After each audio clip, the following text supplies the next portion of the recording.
नमस्कार दोस्तों, स्वागत है आपका आपके अपने यूट्यूब चैनल मन अप स्टोरीज में। दोस्तों, कहानी चल रही है ये प्यार नहीं आसान और उसके 8 पार्ट अपलोड हो चुके हैं। ये 9वां पार्ट है। दोस्तों, इससे पहले के 8 पार्ट पढ़ने के लिए आपको डिस्क्रिप्शन बॉक्स में प्लेलिस्ट का लिंक दिया हुआ है, वहां जाकर के आप इससे पहले के 8 पार्ट पढ़ सकते हैं। तो चलिए दोस्तों, कहानी के इस 9वें भाग को शुरू करते हैं। मैं ठीक हूँ सृष्टि, और मुझे कुछ नहीं होगा, इसलिए बेवजह परेशान ना हो। सृष्टि बोली, मुझे तुम्हारी फिक्र हो रही थी और मुझे उस वक्त बस लक्की का ही ख्याल आया। सॉरी संकल्प। संकल्प ने कहा, कोई बात नहीं, अब जल्दी ही सब ठीक होगा। उसने काका को आवाज लगाई, काका आज डिनर जल्दी बना लो, बहुत भूख लगी है। वह बोले, हाँ बेटा, बस थोड़ी देर में लगाता हूँ। संकल्प सोफे के किनारे पर सिर टिकाए हुए लेट सा गया और आंखें बंद कर ली। कुछ पल बाद ही उसने आंखें खोली और देखा कि सृष्टि उसके पास ही बैठी है और उसका सर दबा रही है। उसे देख मुस्कुराई और बोली, लेटे रहो और अब कोई डायलॉग नहीं। थक गए हो, इसलिए आराम कर लो। संकल्प ने बिना कुछ कहे अपना सर सृष्टि की गोद में रख लिया और फिर अपनी पलकें मूंद ली और बोला, अब ठीक है। संकल्प का सर दबाते दबाते सृष्टि सोच रही थी कि ताई से बात कर उसे सब बता दे, क्योंकि पता नहीं वह किस आधार पर कह रही थी कि इन सब में संकल्प के डैडी का हाथ है। थोड़ी देर बाद खाना बन गया तो काका ने सबको आवाज लगाई। सब ने मिलकर खाना खाया। फिर सृष्टि परी को लेकर कमरे में आ गई और उसे सुलाने लगी। संकल्प भी जल्दी ही सो गया। सृष्टि ने ताई को फोन किया और सारी बात बताई। सृष्टि की बातें सुनकर ताई भी असमंजस में पड़ गई। सृष्टि ने कहा कि कल मैं कोशिश करती हूँ आपसे मिलने की और आपको कुछ दिखाना भी है। ताई ने कहा, ठीक है, तुम आओ तो देखती हूँ क्या है ये मामला। ताई से बातें कर सृष्टि भी आकर चुपचाप से लेट गई और सो गई। अगले दिन सृष्टि उठी और नहाने धोने में लग गई। काका और दिशा भी रसोई घर में नाश्ते की तैयारी में लगे थे। सृष्टि जब वापस लौटी तो देखा परी संकल्प के गले से चिपकी हुई कुछ बातें कर रही थी। उसे देखते ही सृष्टि बोली, अरे वाह, आज तो बड़ी जल्दी उठ गए दोनों। क्या बातें हो रही हैं, मुझे भी तो बताओ। संकल्प बोला, नहीं, ये हमारे बीच का सीक्रेट है और इसे हम किसी को नहीं बताएंगे, है ना गुड़िया। परी ने मुस्कुराते हुए सृष्टि की ओर देखा। सृष्टि बोली, ओके, मत बताओ, पर अब उठ जाओ और फ्रेश हो लो, फिर नाश्ता करते हैं। संकल्प ने मुंह बनाते हुए कहा, क्या तुम भी टिपिकल वाइफ की तरह उठो, नहाओ, खाओ, ये नहीं कि आओ हमारे साथ बैठो, बातें करो। इन्हें तो हमारी फिक्र ही नहीं है ना गुड़िया। परी हंसी और बोली, मम्मा आओ ना। सृष्टि परी के पास जाकर बैठी। लो, आ गई, आप बताओ कौन सा सीक्रेट है। परी बोली, मम्मा डैडी आज मुझे घुमाने ले जाएंगे। सृष्टि बोली, अच्छा, तो फिर तैयार होना पड़ेगा, है ना। चलिए, चलो उठो अब, और संकल्प तुम भी। संकल्प बोला, नहीं, पहले मैं कॉफ़ी लूँगा। सृष्टि ने कहा, ठीक है, और कॉफ़ी बनाने चली गई। थोड़ी देर बाद संकल्प तैयार होकर सृष्टि से बोला, सृष्टि मैं इंस्पेक्टर के पास जा रहा हूँ, उनसे उन्होंने बुलाया है। वह बोली, मुझे ताई के पास ले चलो, मुझे भी काम था। संकल्प बोला, ठीक है। तीनों घर से निकले। सृष्टि ने वह तस्वीर अपने साथ रख ली जो उसने संकल्प के डैडी के कमरे से ली थी। संकल्प सृष्टि को ताई के घर छोड़कर पुलिस स्टेशन चला गया। उसने सृष्टि से कहा कि वह उसे लौटते समय लेता जाएगा, वह अकेले ना जाए। सृष्टि अंदर गई तो देखा ताई सामने ही बैठी थी। उसे देखते ही बोली, अच्छा हुआ तुम आ गई, अकेले आई हो। उन्होंने परी के सर पर हाथ फेरते हुए पूछा तो वो बोली, नहीं, संकल्प छोड़ते हुए पुलिस स्टेशन गए हैं। तब ताई बोली, अच्छा, अब बताओ क्या कह रही थी तुम। सृष्टि बोली, ताई आप गलत हो, इन सब के पीछे संकल्प के डैडी नहीं, बल्कि वह इंसान है जिसने मुझे धोखा दिया। ताई हैरान उसे देखने लगी। क्या कह रही हो बेटा। सृष्टि बोली, हाँ ताई, शौर्य है इन सब के पीछे। उसकी फोटो सीसीटीवी में कैद हो गई थी। जीनल को उसी ने किडनैप किया था और मुझे फ़ोन करने वाला भी वही है। मैंने उसकी आवाज़ पहचान ली है। ताई, यह वही है अब फिर से मेरी दुनिया में आग लगाने आया है। पर इस बार मैं उसे ऐसा नहीं करने दूँगी और उसे ऐसा सबक सिखाऊँगी कि वह फिर कभी ऐसी हरकत किसी और के साथ भी नहीं करने की सोचेगा। और मैं जानती हूँ कि वह मेरे लिए नहीं, पैसों के लिए आया है। मगर मेरी एक बात समझ में नहीं आई कि आप इतने यकीन से कैसे कह रही थी कि संकल्प के डैडी इसमें शामिल थे? ताई ने कुछ सोचते हुए कहा, मैं नहीं बेटा, शौर्य कह रहा था। अब मेरी समझ में आ गया है। दरअसल बेटा मुझे भी गुमनाम कॉल आती थी और मुझे हर तरह से यही बताया गया कि संकल्प के पिता और मिस्टर भाटी इसमें शामिल हैं। और जब मैंने सबूत की मांग की तो उन्होंने कहा कि वह जल्द ही सबूत भी दे देगा। सृष्टि हैरान रह गई ताई की बात सुनकर। ताई, मतलब उस इंसान ने खुद को बचाने के लिए डैडी को फंसा दिया क्योंकि उसे पता था कि वह मुझे पसंद नहीं करते। ताई बोली, मुझे माफ कर दे बेटा, इसकी चालाकी मैं नहीं समझ पाई। सृष्टि ने कहा, माफी मत मांगो ताई, उसने चाल ही ऐसी चली है जिससे कि हम अब तक अनजान बने रहे। पर अब ऐसा नहीं होगा। सच शीशे की तरह साफ है। अच्छा ताई, कल मैं संकल्प के डैडी के कमरे में गई थी चुपके से। वहाँ मुझे एक बहुत पुरानी तस्वीर मिली। सोचा तुम्हें दिखाऊंगी, इसलिए अपने साथ ले आई। ऐसा कहते हुए उसने पर्स से वो तस्वीर निकाली और ताई के आगे कर दी। उस तस्वीर को हाथ में लेते ही ताई के हाथ कांपने लगी। सृष्टि बोली, क्या हुआ ताई? पर ताई तो जैसे जम गई थी। उसके आंखों से आंसू निकलने लगे। वह तस्वीर पर बार बार हाथ फेरती, फिर उसे सीने से लगा लिया और रोते रोते बोली, कहाँ चले गए, क्यों नहीं आई? उनकी बातें सुनकर सृष्टि को कुछ भी समझ में नहीं आया। वह ताई से पूछने लगी कि यह क्या है इसमें, जिसने आपकी पलकें भिगो दी। वो ताई को देख रही थी। ताई तो जैसे कहीं खो सी गई थी। सृष्टि ताई के कंधे पकड़कर उनकी भीगी आंखों को पढ़ने की कोशिश करने लगी। पर यह दिल की गहराई में छुपा जो राज था, जो आंसुओं के साथ बाहर आ रहा था, सृष्टि के लिए उसे समझना इतना आसान भी नहीं था। ऐसे ही ऐसे में सृष्टि ने ताई को थोड़ा वक्त और थोड़ा प्यार दिया, उन्हें गले लगा लिया। थोड़ी देर बाद ताई जब शांत हुई तो सृष्टि ने उन्हें पानी लाकर दिया। ताई का चेहरा दर्द और बेचैनी से फीका लगने लगा था। कमरे में खामोशी पसरी थी, पर सृष्टि चाहती थी कि ताई खुद ही अपने दिल की परतों को खोले और इस दर्द को बाहर आए निकालने दे। वह ताई के हाथ अपने हाथ में लिए इसी बात का इंतजार कर रही थी।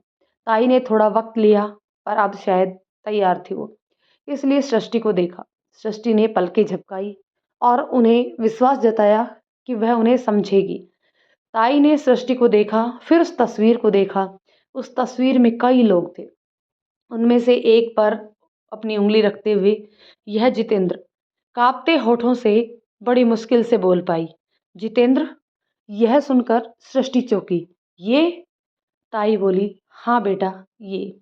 सृष्टि ने गौर से देखा। कोई 19-20 वर्षीय लड़का था। लंबा कद, गोरा रंग, घुंघराले बाल, चेहरे पर रोब झलक रहा था। उस तस्वीर में कई सारे और भी लोग थे जो शायद परिवार के अन्य सदस्य थे। सृष्टि अब तक तो यह समझ चुकी थी कि वो बहुत ही खास इंसान है, पर ठीक ठाक अंदाजा नहीं लगा पा रही थी। सही जवाब के लिए वह बड़ी बेसब्री से ताई के चेहरे को देख रही थी। ताई भी उसकी बेचैनी समझ रही थी। उन्होंने एक लंबी सांस ली और खिड़की की तरफ देखते हुए कहा, यह जितेंद्र है, मेरा अतीत, मेरा प्यार। फिर उस तस्वीर को देखा और जितेंद्र के बगल में बैठे व्यक्ति पर हाथ रखते हुए कहा, ये बड़े ठाकुर, जितेंद्र के पिताजी, और इनकी बगल में ठकुराइन बैठी हैं। सृष्टि ने देखा जितेंद्र अपने पिता जैसे ही थे और उनकी माँ भी अपने पूरे ठाठ बाट में थी। उस तस्वीर में उनकी शानो शौकत और ठाठ बाट की झलक दिखाई दे रही थी। सृष्टि अभी इन तस्वीरों में खोई थी कि परी ने उसका पल्लू खींचते हुए कहा, मम्मा, आप तो मुझे भूल ही गई हो, बहुत भूख लगी है मुझे। सृष्टि ने खुद को कोसा। सच में परी को तो भूल ही गई थी वो। बेचारी कब से चुपचाप दोनों की बातों के चक्कर में भूखी बैठी है। उसने परी को उठाया और सोफे पर बिठाकर बोली, सॉरी बेटा, मम्मा अभी आपके लिए कुछ खाने को लाती है। पर तब तक ताई उसके लिए दूध और बिस्किट लाई तो सृष्टि उन्हें देखकर मुस्कुराई। ताई ने उसे कहा, तुम बच्ची का ध्यान रखा करो। नहीं, मैंने बिस्किट रखे हैं, पर देना भूल गई है ना। सृष्टि को अपनी गलती का एहसास हुआ। उसने जल्दी से ताई के हाथ से दूध बिस्किट लिया और परी को अपनी गोद में बिठाकर खिलाने लगी। ताई उसे प्यार से देखती रही। उसके बाद सृष्टि ने परी को अपनी गोद में लिटा लिया, क्योंकि अब शायद परी को नींद आने लगी थी। उसने भी राहत की सांस ली। परी को सोता देख ताई ने पूछा, सृष्टि, ये तस्वीर कहाँ मिली तुम्हें? सृष्टि बोली, ताई बताया तो था, संकल्प के डैडी के कमरे में अलमारी में थी। ताई का दिल धक से हो गया, पर अपनी बेचैनी को छुपाते हुए बोली, अच्छा, और भी कुछ था?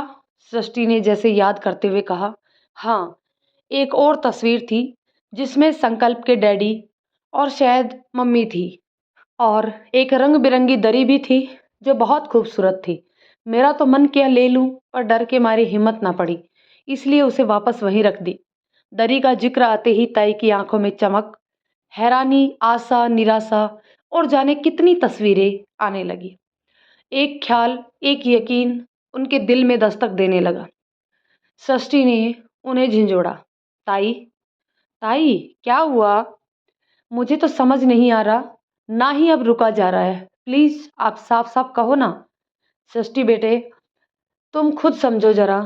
यह तस्वीर उस जितेंद्र की है जिसने मेरा साथ नहीं दिया, जिसने मेरे विश्वास को झूठा साबित कर दिया, जिनकी वजह से मैं इस दलदल में तिल तिल कर मरने को मजबूर हुई।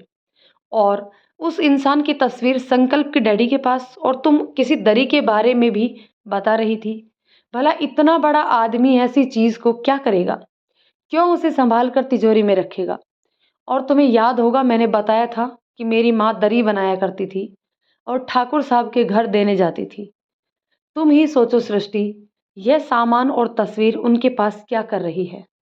ताई की बातें सुनकर सृष्टि की आंखें फटी की फटी रह गई। वह बोली, इसका मतलब संकल्प के डैडी ही तो? ताई बीच में बोली, मैं पक्का तो नहीं कह सकती, लेकिन नामुमकिन भी नहीं कह सकती। अगर संकल्प के डैडी ही जितेंद्र हैं, तो मैं जाकर उनसे पूछूंगी, क्यों उस दिन चुप थी जब मुझे उनके साथ की जरूरत थी? क्यों मुंह फेर लिया? क्यों मुझे झूठा साबित कर दिया? मेरा प्यार और विश्वास तोड़ा, मेरा दिल तोड़ा। ताई बोलते बोलते फिर रुआंसी हो आई। आंसू की जो बूंदें चंद मिनट पहले सूखी थी, वह फिर से नम हो गई। सृष्टि को तो कुछ सूझ ही नहीं रहा था कि वह क्या कहे। उसे तो यकीन ही नहीं हो रहा था कि ऐसा भी कुछ हो सकता है। हालांकि उसे खुशी भी हो रही थी कि एक उम्मीद की डोर तो मिली, जो शायद ताई के जीवन में खुशियां ला सके। और कुछ नहीं तो कम से कम ताई को अपने सवालों के जवाब तो मिल ही जाएंगे, जो इतने सालों से उनके सीने में जख्म बनकर जिंदा थे। ताई ने सृष्टि ने ताई के हाथों को अपने हाथों में लिया और प्यार से बोली, ताई, परेशान ना हो, आपको आपके सवालों के जवाब जरूर मिलेंगे। बल्कि मैं तो कहती हूँ कि संकल्प के डैडी ही जितेंद्र अंकल हों और आपको आपका प्यार मिले। नहीं, मैं अब उस आदमी को अपनी जिंदगी में कभी नहीं आने दूंगी। मैं उसे कभी माफ नहीं करूंगी। वह चीखते हुए बोली, अगर उस दिन उन्होंने मेरा साथ दिया होता और मेरा हाथ थामा होता, तो कम से कम यह जिल्लत भरी जिंदगी तो ना जीनी पड़ती। सृष्टि चुपचाप उनकी बातें सुनती रही। कहती भी तो क्या कहती, सच ही तो कह रही थी ताई। उनकी एक चुप्पी ने ताई की पूरी जिंदगी बदल कर रख दी, या यूं कहे कि उनकी जिंदगी के सारे रंग चुरा लिए। फिर भी जाने क्यों सृष्टि को एक उम्मीद नजर आ रही थी, और यह उम्मीद बेवजह तो नहीं थी। ताई की तरफ देखकर सृष्टि बोली, ताई, आपका गुस्सा, आपकी नफरत सब जायज है, पर यह भी तो सोचिए, उन्होंने आपकी याद को क्यों संभाल कर रखा है? वह दरी इतनी भी तो कीमती नहीं? कहीं कोई मजबूरी? झूठे प्यार और इरादों की कमजोरी को मजबूरी का नाम ना दो सृष्टि। सृष्टि के पास चुप होने के अलावा कोई चारा नहीं था। सच अभी महज अंदाजा था, जो हकीकत से कोसों दूर हो सकता था। लेकिन अगर उसका अंदाजा सच हुआ तो? उसकी आंखों में खुशी की चमक वापस आ गई। उसने मन ही मन तय किया कि एक कोशिश तो करनी पड़ेगी। आखिर वह भी तो प्यार के उस दौर से गुजर चुकी थी, जहां प्यार के लिए खुद को मिटाने से भी पीछे नहीं हटते। दोनों खामोश थी, पर उनकी आंखें अलग-अलग मंजिलें तलाश रही थी। उनके दिलों में अलग शोर था। जहां ताई के दिल में नफरत और बीते बरसों की तकलीफ थी, वहीं सृष्टि के दिल में प्यार, विश्वास और दो बिछड़े सिरों को मिलाने की कोशिश। बिना हाथ जोड़े उसका दिल दुआ मांग रहा था और दुआएं दे भी रहा था, पर अगले ही पल यह खामोशियां बिखरी। हेलो, हाँ संकल्प, मैं ठीक हूँ। यही हूँ ताई के पास। परी सो रही है। तुम बताओ, वहाँ क्या हुआ? फोन की दूसरी तरफ से जो बातें सुनी, उनसे सृष्टि को अपने यकीन पर यकीन होने लगा। संकल्प ने उसे कहा कि वह जल्दी आ जाएगा। फोन रखकर सृष्टि भी सोचने लगी। ताई ने उसे देखते हुए कहा, क्या कहा संकल्प ने? उन्हें थोड़ा टाइम लगेगा, शायद 1 घंटा और। फिर कुछ सोचने लगी। तुम इतना परेशान मत हो बेटा। सबकी किस्मत में सच्चा प्यार नहीं होता, ना ही हर ख्वाहिश पूरी होती है, पर कोशिश तो की जा सकती है ना ताई। और अगर तस्वीर पर धूल जमी हो तो एक बार साफ करने की कोशिश कर लेनी चाहिए। क्या पता तस्वीर इतनी बदसूरत ना हो जितना हमने सोच रखा हो। सृष्टि ने अपने दिल की बात इशारों में कही, तो ताई को कोई जवाब ना सूझा। ताई, बस एक बार मिलकर पूछ तो लो कि क्यों पीठ फेर ली थी, क्यों साथ छोड़ दिया, क्यों आपकी खबर नहीं ली। पर बेटा, अभी तक तो यह भी साफ नहीं है कि संकल्प के डैडी ही जितेंद्र हैं। सृष्टि चहकते हुए, वह बस मैं पता कर लूंगी, आप बस एक बार मिल लेना। ताई खड़ी हुई और खिड़की तक वापस जा पहुंची। सृष्टि ने भी परी को बिस्तर पर सावधानी से लिटाया और ताई के पास आकर पीछे से उनके गले में हाथ डालते हुए बोली, ताई, आपने बहुत दर्द झेले हैं, पर शायद अब खुशियां दस्तक दे रही है। ताई सामने देखते हुए बोली, कर लो कोशिश। मैंने भी बहुत की थी, पर आज तक खाली हाथ है। आज के बाद नहीं, मुझे यकीन है। सृष्टि अब सामने से गले लगकर बोली, तो आंखें नम हो गई, गला भर आया। वह कुछ कहना चाहती थी, पर पता नहीं शब्दों ने साथ नहीं दिया, या वह भावनाओं के बाढ़ में कहीं बह गए थे। ताई सृष्टि के सर पर हाथ फेरते हुए बोली, बहुत जिद्दी हो। और दोनों मुस्कुरा दी। सृष्टि ने अपनी बातों से ताई को तो यकीन दिला दिया कि वह उन्हें उनके प्रेमी जितेंद्र से मिलवा सकती है, और उसके लिए उन्हें एक बार संकल्प के घर चलना होगा और उसके डैडी से मिलना होगा। काफी नानुकुर के बाद ताई मान भी गई। इधर पुलिस स्टेशन में जाकर जब संकल्प इंस्पेक्टर से मिला, तो उसे जो बातें पता चली उसे सुनकर वह हैरान था। इंस्पेक्टर और संकल्प आमने सामने बैठे थे। इंस्पेक्टर अपनी बात खत्म कर चुके थे, पर संकल्प के माथे पर सिकन आ गई थी। लेकिन यह कैसे हो सकता है? सर, मैं अपने डैड को बहुत अच्छे से जानता हूँ। वह मुझसे कुछ नहीं छुपाते। देखिए मिस्टर संकल्प, इंसान की फितरत जानी जा सकती है, इंसान को नहीं। कब, कौन, क्या सोचता है, क्या करता है, कहना मुश्किल है। आपका हैरान होना जायज है। एक बार को तो हमें भी यकीन नहीं हुआ, लेकिन सच यही है। आपके पिता का एक भाई है जो कि मानसिक रोगी है, और मुंबई में ही किसी हॉस्पिटल में उसे रखा गया है, और आपके डैडी अक्सर उनसे मिलने भी जाते हैं। संकल्प ने हैरानी भरे शब्दों में कहा, लेकिन सर, मुझे कभी ऐसा नहीं लगा, ना ही उन्होंने कुछ बताया कभी। आखिर मुझसे क्यों छुपाया? संकल्प ने कहा, देखिए, यह सब तो आपके डैडी ही अच्छी तरह बता पाएंगे। संकल्प ने फिर सवाल किया, तो क्या इन सब बातों का सृष्टि से कोई लेना देना है?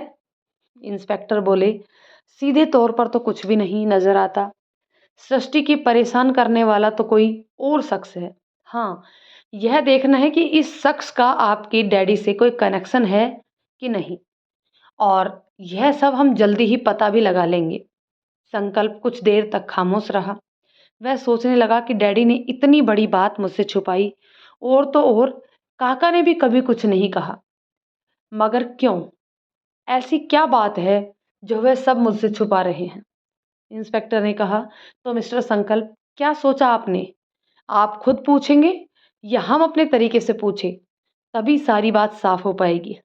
संकल्प ने कहा, थैंक्स सर, पर पहले मैं बात करना चाहता हूँ। अगर बात नहीं बनी तब आप अपनी कार्यवाही करना। इंस्पेक्टर ने ओके कहते हुए संकल्प को बेस्ट ऑफ लक कहा। संकल्प अब चलने को तैयार हुआ। उसका मन कहीं और था, शरीर कहीं और। उससे चला भी नहीं जा रहा था। चेहरे पर चिंता की लकीरें साफ थी। वह डर रहा था कि कहीं इन सब के पीछे उसके डैडी तो नहीं। पर अपने दिल को कड़ा करके उसने यह फैसला लिया कि सृष्टि के लिए, अपने प्यार के लिए और सच के लिए अपने डैडी से बात करेगा। वह बाहर निकला और उसने सृष्टि को फ़ोन कर बताया कि वह आ रहा है। सृष्टि संकल्प का फ़ोन देखकर बहुत खुश हुई। घर पहुंचने की जल्दी तो उसे भी थी, पर आने वाले सच की आहट से वह भी अनजान थी। थोड़ी देर में ही संकल्प ताई के घर आ पहुंचा।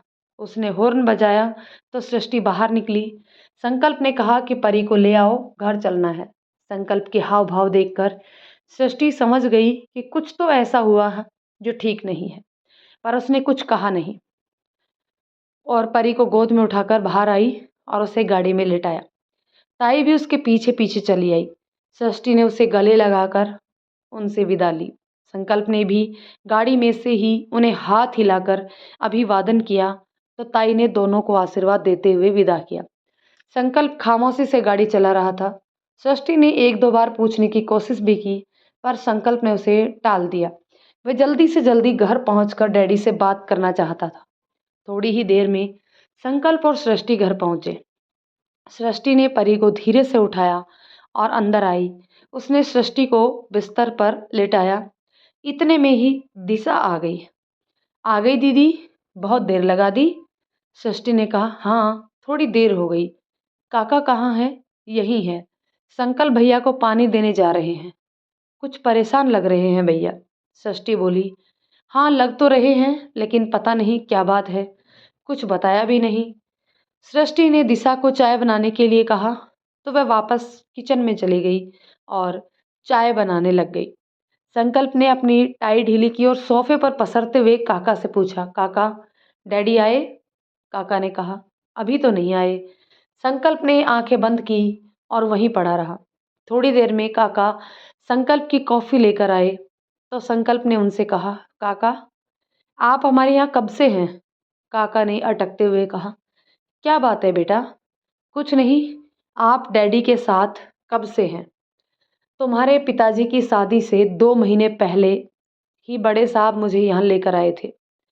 फिर तो आप डैडी को बहुत अच्छे से जानते होंगे और हमारे परिवार के बारे में भी। संकल्प ने सोफे पर सीधे बैठते हुए पूछा तो काका हाँ बोले, पर बहुत अटकते हुए। बेटा बात क्या है, आज अचानक यह सब? संकल्प ने कहा, कुछ नहीं, आप जाइए। और काका वापस किचन में चले आए, पर संकल्प के सवालों से घबरा गए थे। दरवाजे पर खड़ी सृष्टि सब सुन रही थी।